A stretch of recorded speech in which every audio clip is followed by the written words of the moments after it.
I was standing there, in a room full of people, and it felt like the floor just dropped out from under me. Like gravity gave up for a second. Her voice cut through the chatter, sharp, loud, too clear to mistake.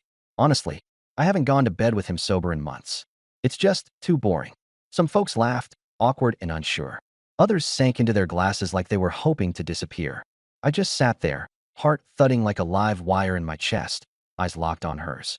She was smiling, like it was funny, like it was clever, like I wasn't right there, watching her take a piece of me and toss it on the table like a used napkin. I stood up slow.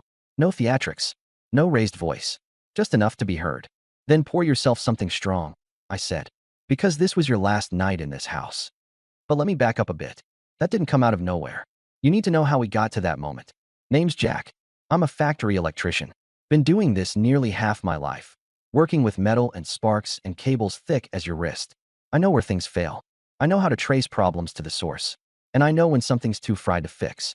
Hands are always a bit rough, nails dark no matter how much soap you use. I don't talk unless I've got something to say. Lauren was never the type I expected to end up with.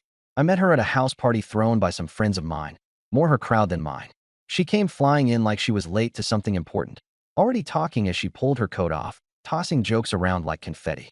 Loud, quick, eyes that never stayed still. I was standing by the cooler, already thinking about heading home early. She made a beeline straight for me. You look like someone who fixes things, she said, half grinning. I shrugged. Things break. Somebody's got to handle it. She liked that answer. Or maybe she just liked the fact I didn't try to impress her. We got together quick. That's just how it went. A few weeks in, we were spending most nights at her place. Couple months later, we signed a lease on a small house together. I handled the wiring, the shelves, the floor molding. She picked curtains, colors, rugs. I built her a kitchen island with my own hands. She posted it online like it was something she found in a showroom. At first, it worked. I'd come home from the plant. She'd be there. Music playing, candles lit, talking about her latest Pinterest idea like it was $1 million pitch. She made life feel faster, like things were happening. Like I wasn't just punching a clock and waiting for something better. And for a while, that was enough. But slowly it shifted. You don't always notice when things go bad. Not right away. It starts in the corners, like mold behind drywall. I remember the first time she said something sideways about me in public. We were at a dinner with her old college friends. One of them asked what I did. Before I could answer, she laughed and said, Jack? Oh, he plays with wires and curses at outlets. Real sexy stuff. They all laughed. I did too. Sort of. Next time, it hit harder. She said, in front of my own buddies. At least the house is in good shape. Even if the bedroom's been out of order a while. Some people laughed again, thinking it was just a bit. I didn't. I looked at her and said, say that kind of crap again, and we'll have a real show here. She rolled her eyes. Called me sensitive. You ever get the feeling someone's chipping away at you real slow? Like they're seeing how much they can carve off before you notice what's missing? It wasn't just the jokes. It was the way she stopped touching me. I don't mean sex, not only. I mean the little things. Hand on the back when I passed by. A brush of fingers while we talked. She used to curl into me at night like I was safety. That stopped. Texts got shorter. Conversations were just logistics. One time she messaged, Lauren, dinner in the oven. Don't wake me. It was a frozen meal. Still cold. She'd start staying late at work. Or going out, just for a few drinks. Always with people I didn't know. She used to tell me stories. Now I got silence. And when I asked, she'd sigh, like I was being controlling. You don't trust me, she'd say. I'd shake my head.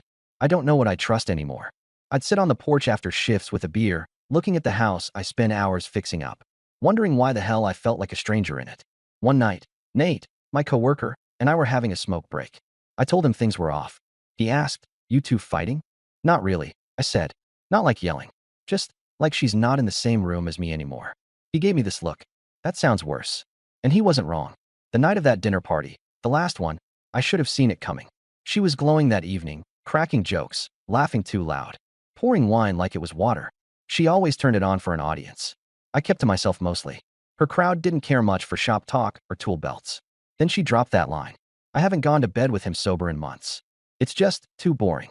And something snapped. Not loud. Not messy. Just final. I stood up slow, looked her in the eye. Then pour yourself something strong, I said. Because this was your last night in this house. She blinked like she didn't understand what I'd just said. Like maybe it was a joke. But I wasn't smiling. I wasn't making a scene. I was done with scenes. The room fell quiet. You could hear the fan humming in the corner, the click of someone setting their glass down too carefully. Lauren's face froze somewhere between amusement and confusion. She looked at me like I was breaking a script she hadn't finished writing. Jack, come on, she started. No, I cut in. Calm. Clear. Get your things. She laughed then. A short, sharp bark of disbelief. Are you serious right now? I nodded. Dead serious. She scanned the room for backup. Her friends, the familiar crowd. No one spoke. Not even Mara. That told me everything. I turned and walked down the hall. The party still hung in the air behind me, like a balloon someone forgot to pop. But I was already out of it. Mentally unplugged. Moving on instinct. I opened the hall closet, grabbed her red suitcase. The one she always said made her feel like a traveler, not a tourist. I set it on the bed and started packing. No shouting. No door slamming. Just method. Her jeans, folded tight. Her tops, the one she used to wear on our first trips together. That green one she wore to the lake house, when we drank beer on the dock, and she told me she'd never felt more herself. I folded it without a word. Packed the shoes she left scattered by the door every damn day. The same ones I used to trip over and never said anything about. I moved through it like a checklist. Like wiring a junction box. Color-coded, logical. I wasn't angry in the usual way. It was deeper than that. Quieter. Like the kind of heat that melts things before you ever see the flame. Halfway through, I found her photo album wedged in the nightstand. A real one, not digital. She made it our first year together. Ticket stubs, notes, stupid Polaroids. There was a photo of us at that roadside diner in Tennessee, both sunburnt, eating fries with milkshakes. I held it for a second. Then I slid it in the suitcase. She could take it all. The past too. When I came back to the living room, she was still standing there, arms crossed, like she thought this was a bluff I'd eventually fold. Your bag's packed, I said. I'll call you a car. You're not serious, she muttered again. I didn't reply, just pulled out my phone, ordered a cab to the nearest hotel, one she knew. Sent her the confirmation.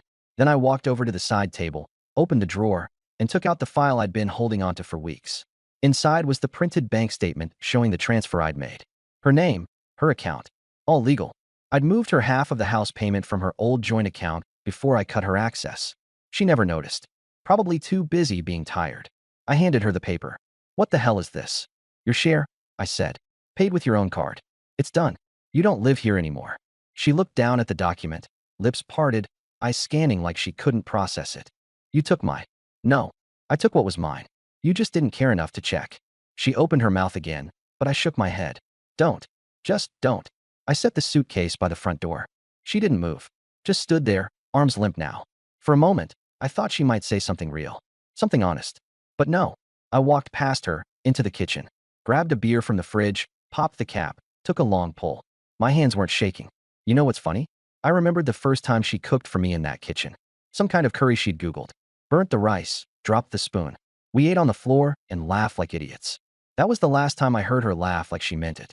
Now, the kitchen felt like a stranger's. I came back to find her still frozen near the entryway.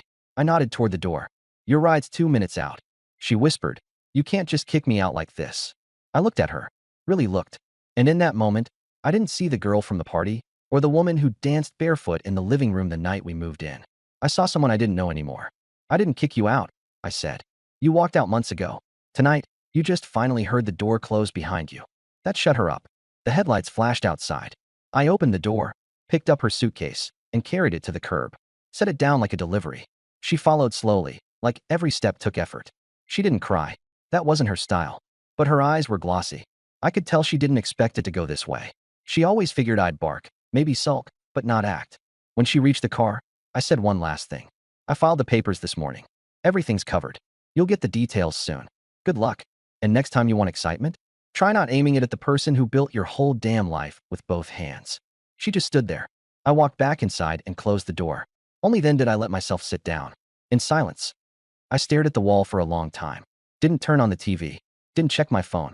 I just sat there, watching the shadow of the fan blade spin across the ceiling. And I thought about everything.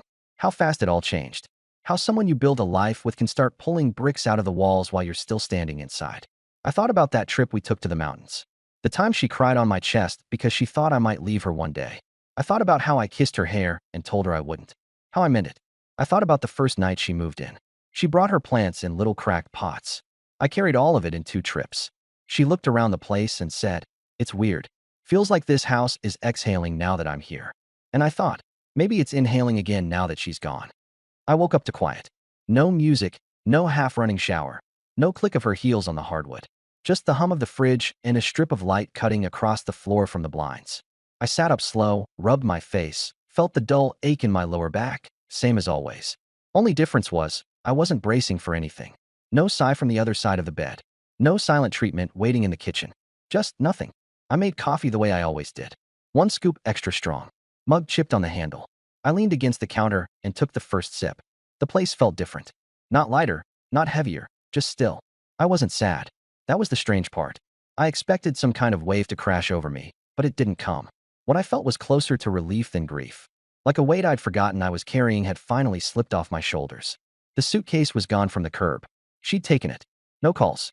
No messages. I checked out of curiosity, not out of hope. Around 10, I headed into the shop. Work didn't stop for feelings. We had a busted panel on line 3 and a faulty relay throwing sparks every time someone touched the wrong switch. I slid into my coveralls, grabbed my toolkit, and clocked in like I always did. "Thought you took today off," Nate said, tossing me a wrapped sandwich. "Nothing to take off for," I said. He didn't press. That's why I liked the guy. We worked side by side for most of the shift. He did the heavy disconnect. I rechecked the ground path. At lunch, we sat on overturned crates behind the building and ate in silence.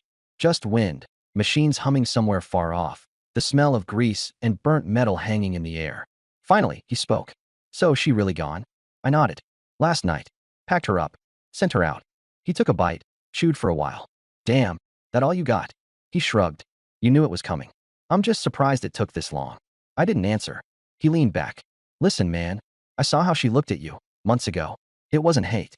It was worse. It was like you were already gone and she was waiting for the memo to arrive." I stared out at the loading dock. Thought about that. Thought about all the times she'd walked past me like I was drywall. "Yeah," I said. "I guess I just finally sent it." We finished our break in silence. I got grease on my sleeve and didn't bother wiping it. There was something grounding about getting my hands dirty again. No mixed messages. No cold shoulders.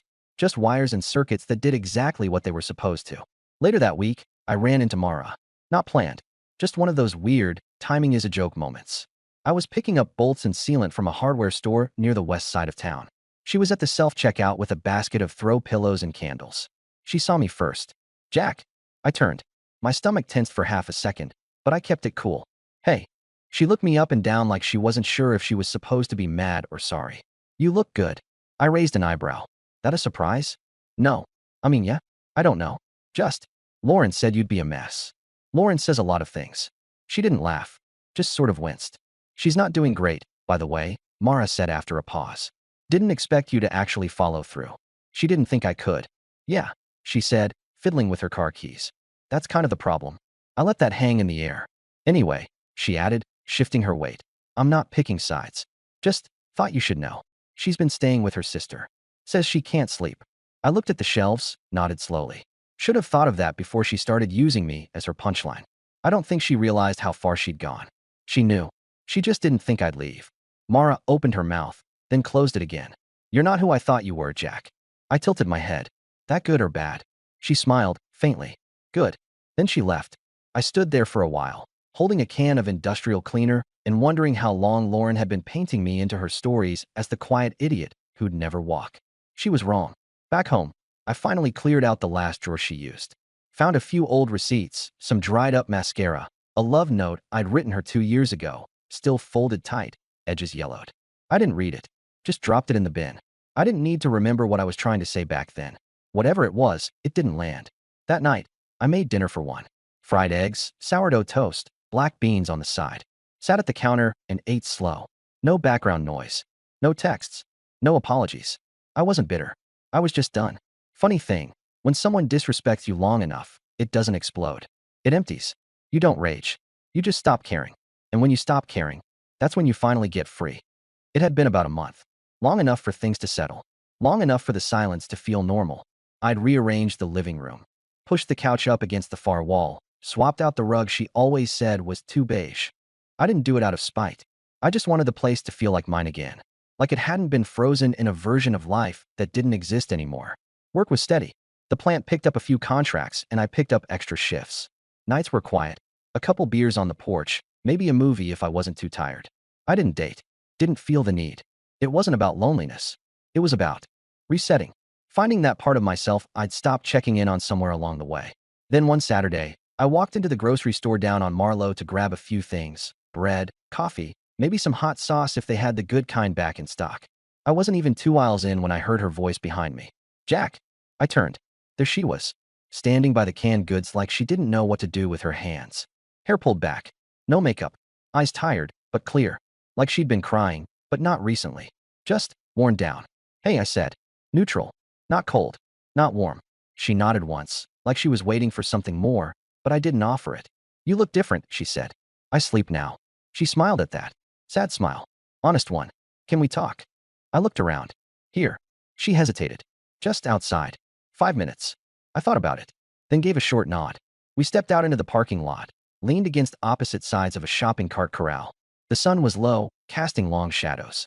People passed by with bags and carts, like nothing mattered but dinner plans. She spoke first. I didn't think you'd actually go through with it. I know. I guess I pushed too far. Yeah, I said. You did. She nodded. No excuses. That was new. I was angry, she said. But not at you. At, I don't know. Myself. Life. Everything feeling stuck. And you were just there. Steady.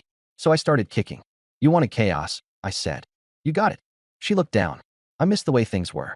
Before I turned everything upside down. You mean before you turned me into a joke? She winced. I wasn't trying to humiliate you. You weren't trying not to. Silence. I thought you'd chase me, she said softly. Get mad. Make some grand gesture. I'm not a showman, I said. You knew that. I think part of me wanted to see if you'd still fight for me. I did, I said. For months. Quietly. Respectfully. But I wasn't gonna fight past disrespect. That's not love. That's masochism. She looked like she wanted to cry. But she didn't.